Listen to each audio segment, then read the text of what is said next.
Assalamualaikum warahmatullahi wabarakatuh. Kita berjumpa kembali dalam pelajaran ekonomi untuk kelas 12 SMA.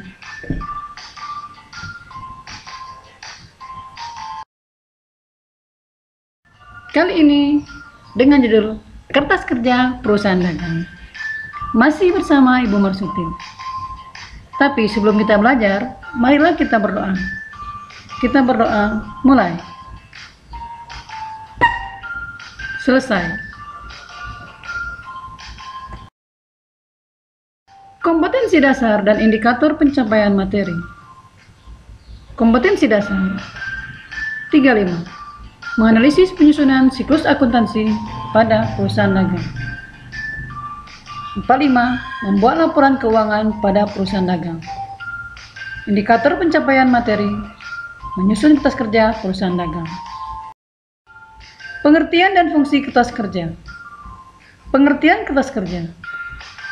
Kertas kerja atau neraca lajur atau worksheet merupakan suatu daftar yang berlajur-lajur yang disusun sedemikian rupa yang digunakan untuk mempermudah penyusunan laporan keuangan.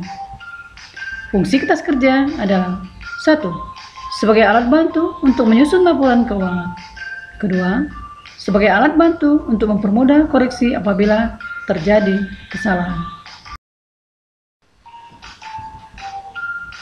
Alur proses akuntansi sampai ke kertas kerja dimulai dari neraca saldo dalam tahap pengiktisaran.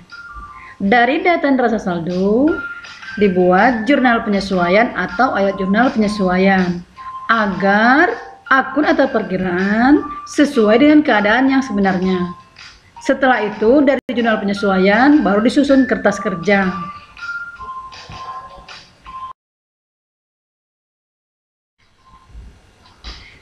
Inilah bentuk kertas kerja. Kita lihat.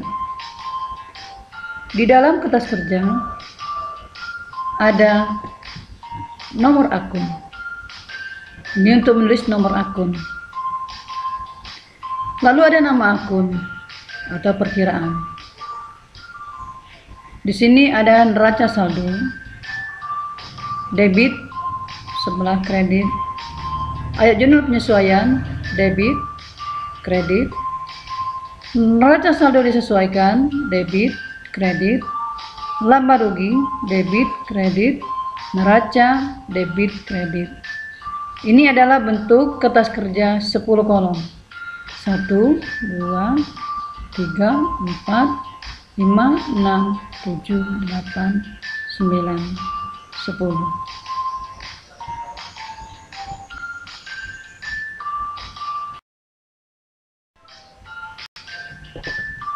Tahap-tahap penyusunan kertas kerja. 1. Memindahkan neraca saldo ke kolom neraca saldo atau NS. Kedua, memindahkan penyesuaian ke kolom ayat jurnal penyesuaian atau AJP.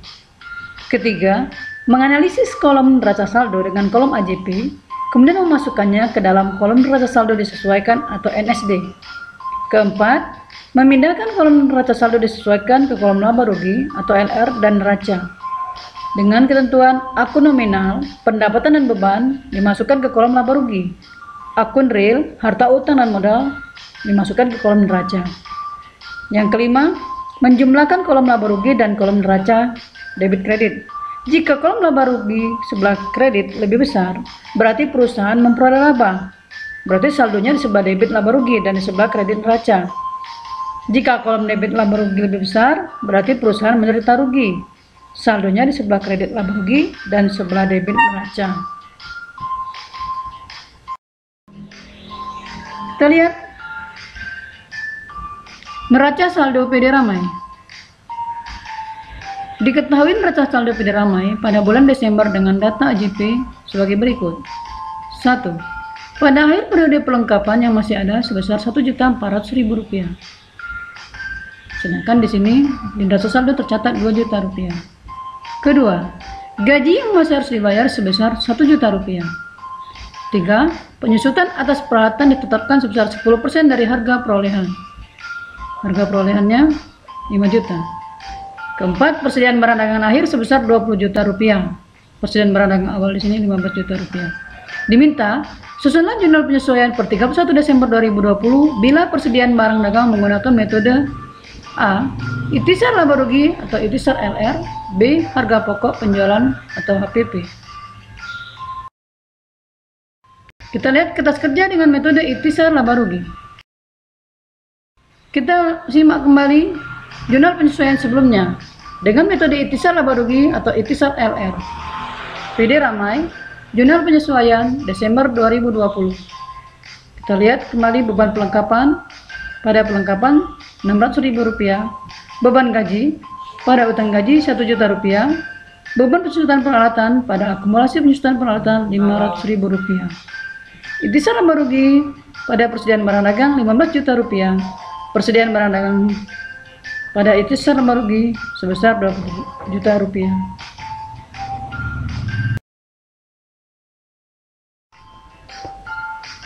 Inilah data kertas kerja PD Ramai Desember 2020. Sini kita memindahkan data neraca saldo ke kolom neraca saldo.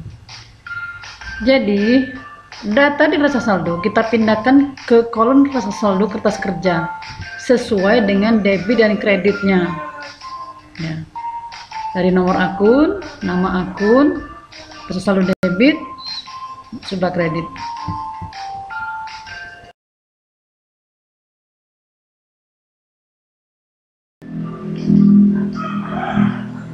Yang berikutnya adalah memindahkan ayat jurnal penyesuaian ke kolom ayat jurnal penyesuaian atau AJP.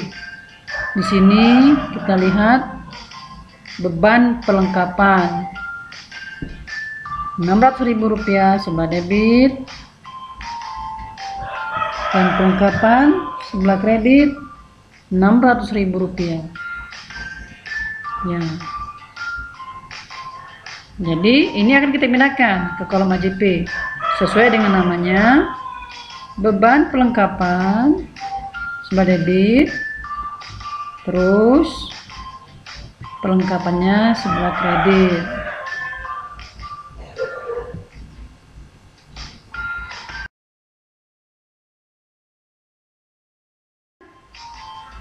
Beban gaji debit Rp1 juta, utang gaji kredit Rp1 juta.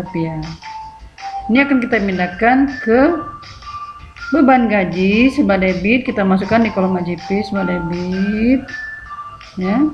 Terus di utang gaji sebelah kredit dari kolom AJP. Terus ini ada beban penyusutan peralatan sebelah debit Rp500.000, akumulasi penyusutan peralatan sebelah kredit Rp500.000.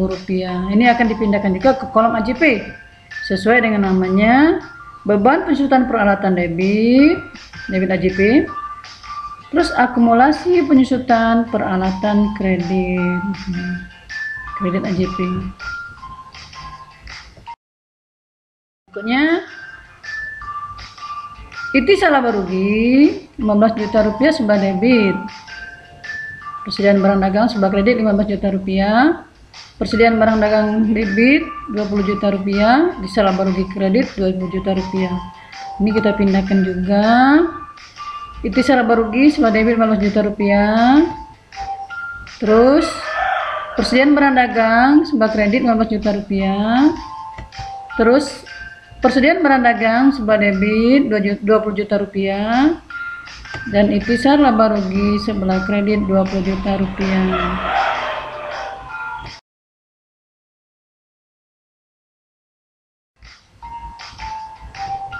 Nah, inilah AJP yang sudah diisi semua, ya. Masing-masing ada pasangannya. Nih, ada cukup sini.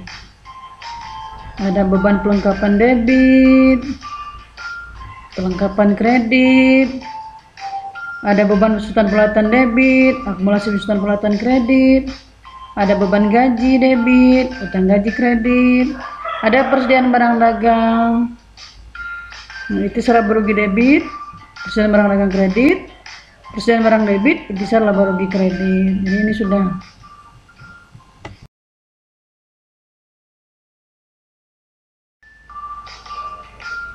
Selanjutnya kita menyesuaikan ke NSD. Mulai dari kas. Kas ini sebelah debit 30 juta rupiah. Terus ini AJP-nya kosong, berarti tinggal memindahkan saja 30 juta rupiah. Juga piutang dagang, tinggal dipindahkan saja 2.400.000 rupiah sebelah debit di kolom NSD. Nah, tapi kalau perlengkapan ini sebelah debit neraca saldonya 2 juta. AJP-nya di sini kredit 600.000. Jadi 2 juta rupiah sebelah debit dikurangkan sebelah kredit 600.000, berarti sebelah debitnya tinggal 1.400.000. Inilah yang menjadi tersisa ya. Ini terpakai. Nah, terus peralatan tidak ada apa-apa, JP-nya berarti dipindahkan saja ke kolom NSD. Nah, tapi persediaan barang dagang awal 15 juta, terus yang akhirnya tadi sebelah debit 20 juta, terus awal tadi 15 juta. Ini 15 juta ditambah 20 juta, 35 juta rupiah dikurangkan 15 juta rupiah, jadi persediaan akhirnya jadi tinggal 20 juta rupiah sebelah debit. Terus utang dagang tinggal pindahkan saja sebelah kredit sama kredit. Modal 34 juta dipindahkan ke sebelah kredit 34 juta rupiah. Fly-free debit dipindahkan ke NSD debit karena tidak ada pengaruh di AJP 1.500.000. Penjualan juga tidak ada di AJP, dipindahkan saja ke NSD 28 juta. Retur penjualan 1 juta rupiah, ini dipindahkan saja ke debit 1 juta. Potongan penjualan dipindahkan saja ke debit 100.000. Pembeliannya 18 juta dipindahkan saja ke NSD. Retur pembelian juga 2 juta rupiah sebelah kredit. Potongan pembelian sebelah kredit 200.000 rupiah. Beban angkutnya di sini 800.000 rupiah sebelah debit, pindahkan saja. Beban angkut pembelian juga dipindahkan saja 1 juta. Nah, ini ada beban gaji. Di sini sebelah debit ada 2 juta. Terus di sebelah AJP ada 1 juta. Berarti 2 juta ditambah 1 juta berarti nilainya jadi 3 juta rupiah. Beban listrik juga tidak ada AJP-nya, jadi pindahkan saja. Nah, beban perlengkapan di AJP ada, di NSD tidak ada. Ini kalau yang di AJP ada tinggal pindahkan saja ini. 100.000, utang gaji 1 juta rupiah, beban penyusutan peralatan 500.000 debit, akumulasi penyusutan peralatan 500.000 kredit. Ikhtisar laba ruginya ini tidak dipindahkan ya. Tidak dijumlahkan maksudnya. Tapi dipindahkan saja. Ya. Tidak dijumlahkan tapi dipindahkan saja. Di jumlahnya untuk NSD akhirnya sama 101.500.000 rupiah sebelah debit dan kredit. Ini untuk NSD-nya. Untuk laba rugi ini memindahkan perkiraan nominalnya ke laba rugi. Ini ada penjualan perkiraan nominal.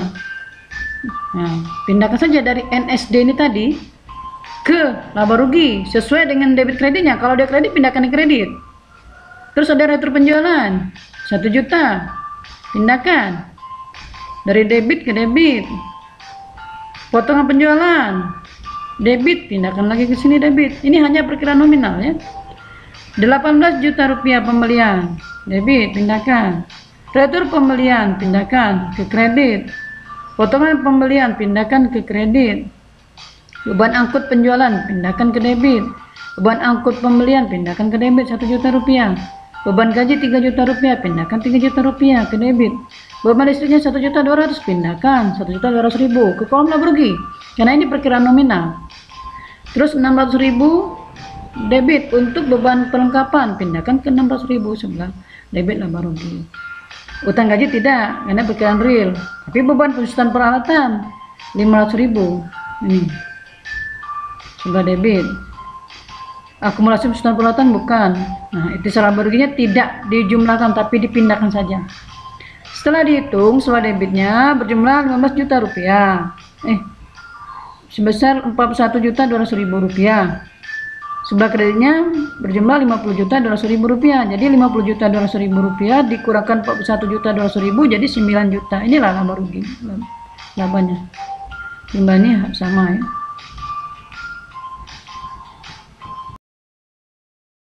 Nah, ini untuk neraca. Jadi kalau perkiraan di laba rugi itu perkiraan nominal, nah di neraca ini perkiraan real. Kas perkiraan real. Lihat sini.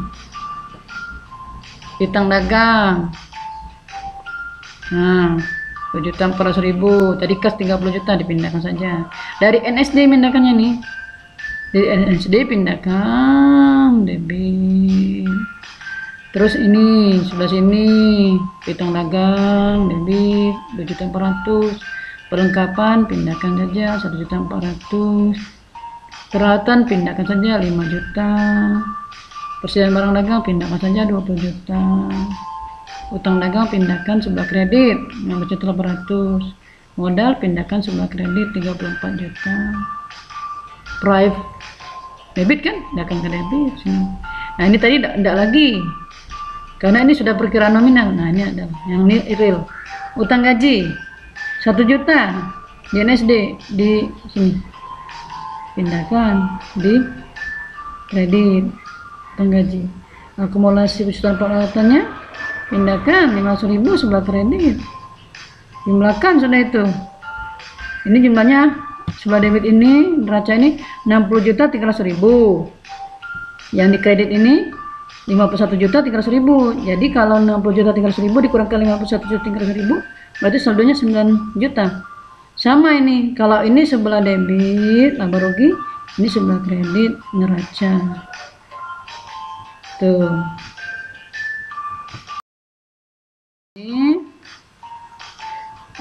Inilah hasilnya. Laba bersih 9 juta.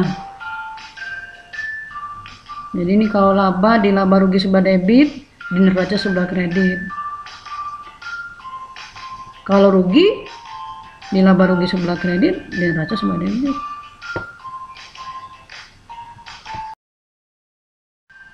Berikutnya kertas kerja dengan metode harga pokok penjualan.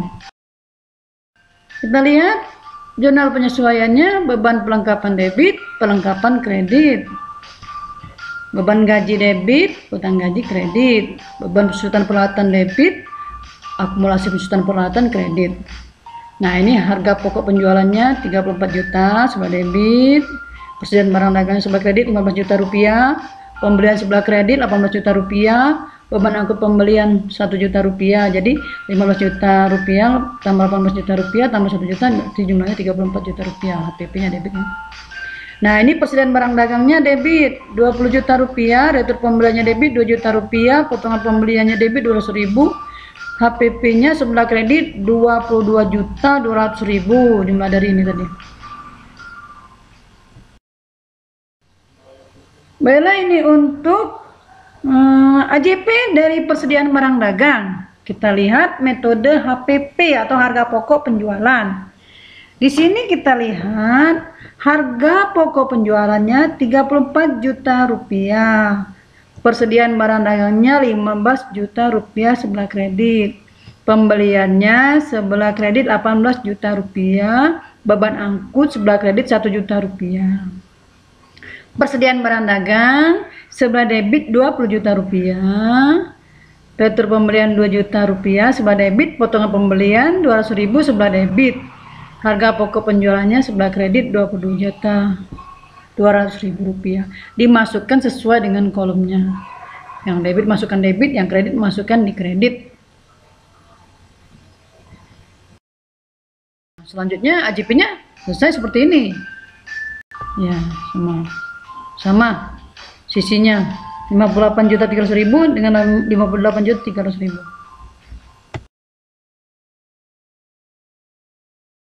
Ya, sama seperti tadi. Ya. Cuman bedanya di sini. Perlengkapan sama. Persediaan barang dagang sama. Utang dagang sama dengan yang tadi. Penjualan sama. Bedanya di sini. Pembelian tadi 18 juta neraca saldo. Ya, debit.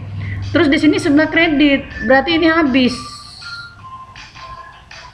Retur pembelian sebelah kredit 2 juta. Di AJP sebelah debit, berarti habis. Potongan pembelian sebelah kredit, di AJP sebelah debit, berarti habis. Tuh, beban angkut penjualan sama.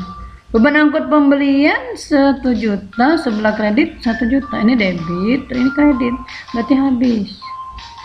Jadi untuk HPP nih, pembeliannya di NSD kosong, Daftar pembeliannya kosong, potongan pembeliannya kosong, terus beban angkut pembelian kosong. Karena sudah dimasukkan dalam AJP-nya tadi. Itu bedanya. Terus laba ruginya kelihatan di sini. Penjualan masih sebelah kredit 28 juta. Pindahkan ya dari NSD. Ini perkiraan nominal yang dipindahkan. Retur penjualan debit pindahkan di laba rugi sebelah debit. Potongan penjualan debit dipindahkan ke laba rugi sebelah debit 100.000. Dari NSD tadi ya.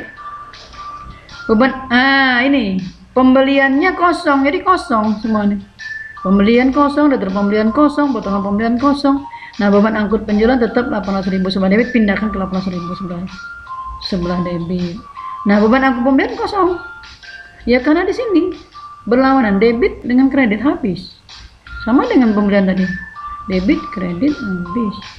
Ini retur pembelian, kredit dengan debit habis. Potongan pembelian habis. Tuh. Gitu ya. Buat pensucian peralatan tetap 500.000 pindahkan ke debit, debit.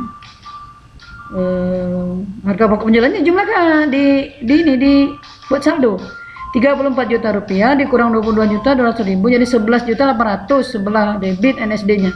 Di laba ruginya pindahkan 11 juta 800.000 sebelah debit. Maka jumlahnya sisi debitnya 19 juta rupiah, sisi kreditnya 28 juta. Di sini akan kelihatan labanya sama 9 juta rupiah. Baik kertas kerja di laba rugi atau kertas kerja HPP sama. Nah, di neraca sisanya sama ini. Neraca ini untuk perkiraan real, kas, piutang dagang, perlengkapan, peralatan, persediaan barang, utang dagang, modal, price itu pindah saja dari NSD tadi. Pindahkan semua ke neraca. Bukan, jangan dipindahkan ke laba rugi karena ini perkiraan real. Satu lagi yang utang gaji real ini. Akumulasi pensucian peralatan itu real. Saldonya tetap 9 juta sama. Walaupun metodenya beda. Nah, lihatlah. Saldonya 9 juta sama. Walaupun metodenya beda. Cuman ini bedanya di sini kosong pembelian sampai habis. Kalau metode HPP pembelian, data pembelian, potongan pembelian dengan beban angkut pembelian itu tidak ada lagi kosong sampai ke neraca kosong. Tuh. Perbandingan kertas kerja metode ikhtisar laba rugi dengan metode HPP ini yang berikut. Kertas kerja metode ikhtisar laba rugi kita lihat.